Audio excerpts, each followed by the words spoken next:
Hey everyone, Cerulean here. We're going to talk about Viper at level 100. Let's jump into it. The first thing you want to make sure you're doing is maintaining this debuff on your enemies. It is called Noxious Gnash. There are multiple ways to apply it.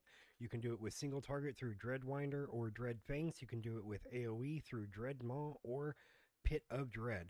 I'm going to be focusing on single target for this video. Just know that AoE is basically the same with the abilities that are the AoE versions. So we're going to open up with Dreadwinder. When we use Dreadwinder, it unlocks the ability to use these two coil abilities. These are how you get the buffs that go onto yourself that you need. One is a damage dealt buff, one is a haste buff. So go ahead and get that haste buff on you ASAP. When you use one of these two coil abilities, it unlocks the twin abilities, Twin Fang and Twin Blood. Click them in the order that they are lit up and they will do extra damage. After that is done, make sure that you use the other ability of the coil ability that was unlocked to get your other buff going. And if you notice, that again unlocked the twin abilities. Make sure you're using these in between, or otherwise you lose the ability to use them. I'll show you an example. So we use Dreadwinder, we use Hunter's Coil, but we use the Twin Fang, the wrong one. Oh no, it didn't do as much damage. Well, we can still use another one. It just doesn't do as much damage. Let's use Swiftskin's Coil. Oh good, look, we can use these again, but let's push a different button. Oh, now they go away, right? So make sure you use them. They're also off the global cooldown, so it's super important to get them done in between. So if we do this at full speed, it looks like this, right? Make sure you actually keybind these so that you do not actually have to actually click these abilities. It goes a lot faster, just like that. Let's talk about the primary abilities for the Viper real quick. Let me just reset a few things. We'll get rid of all these buffs and debuffs. Reset that boss. Okay, so we have Steel Fangs and Dread Fangs. Now these will combo off of each other and they will change into a different ability no matter which of these two you push.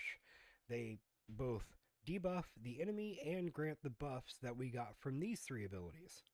The first one you want to open with is Dread Fangs because that puts the debuff on the enemy. Once you've done that, then you have the option to pick, do you want to get your speed buff or do you want to get your damage buff? Always pick the speed buff.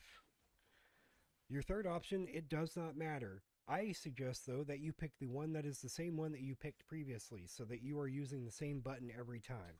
And if you noticed, for me, that was the number 2 button. And so I would recommend using that same button that starts with Dread Fangs all 3 times. So Dread Fangs, and then Swiftskin Sting, and then Heinzbane's Fang. Once you've used 3 abilities from here in a row, it will give you the ability to use Death Rattle. It is off the global cooldown. Make sure you click it, because if you don't click it, you lose it. Now, if you notice, Noxious Gnash is put onto the boss here as well. Now, it is only on there for 20 seconds, whereas these buffs come on for 40. So whenever you're using Dread Fangs, make sure if that debuff is less than 20 seconds, you're always using Dread Fangs. Now let's start over from the beginning. We'll show this one more time. So we do Dread Fangs for the debuff, then we do Swiftskin for the speed buff, and then we do the same number because it's there. We do this off the global cooldown. This is under 20 seconds, so we use Dread Fangs again. But this time we use the one that's lit up because we don't have that damage buff. So it's telling us get the damage buff. Now this has changed to these green abilities. I'll tell you a hint. The green abilities go on the flank, and the red abilities go on the rear. Since this is under 20 seconds, we're always going to use Dread Fang if it's under 20 seconds. Otherwise, hit the one that's lit up. So we're just going to push these buttons for a little while. It's about 20 seconds, so we're going to hit it one more time. We're going to hit number 1, it's lit up. We're going to hit number 2 from the flank because it's lit up. Number 3 because it's lit up. We're going to hit number 1 because we're over 20 seconds. Number 2 because it's lit up. Number 2 from the rear because it's lit up. Number 3 because it's lit up. Number 1 because we're over 20 seconds. Number 1 because it's lit up. Number 1 on the flank because it's green.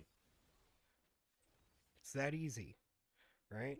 And you don't do that very often, but I would suggest making sure that you get used to doing this, because this is how you maintain your buffs in between dropping your big damage.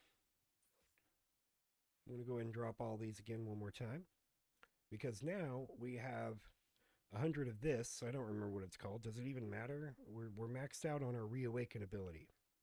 So we're going to use Reawaken, but only after we have our buffs up because we want to make sure that we're going fast. So we're going to do one combo of Dreadwinder all the way through, and then we're going to pop Reawaken, and I'm going to go through a Reawaken combo at full speed, and then we'll stop and do kind of show you what each of the abilities actually are a little bit slower and talk about them. Okay, so we're going to start with the Dreadwinder, and then you typically want to do the one that gives you the increased haste first, right? And now we're going to Reawaken, and now we're going to do 1, 3, 2, 3, 5, 3, 6, 3, Alt 3. What were all those buttons? Wow. That was crazy. Okay, so basically when you reawaken, it changes the Steel Fangs, the Dread Fangs, Hunter's Coil, Swiftskin's Coil, and their corresponding AoEs to the same abilities. And the one on the very left is the first generation, and then the second generation, and then the third generation, and the fourth generation. And that's what those abilities are called. So let's pop Reawaken, and I'll show them to you. See, first gen, second gen, third gen, fourth gen. First one's lit up, so that's the one you should use first, so pop it. After you use it, it gives you this legacy ability that you can use off the global cooldown in between. So make sure to use it in between. So second generation, second legacy, third generation, third legacy, fourth generation, fourth legacy, and then finally the finisher, Ouroboros. Alright, now the last thing to talk about is what's been sitting down here, Uncoiled Fury.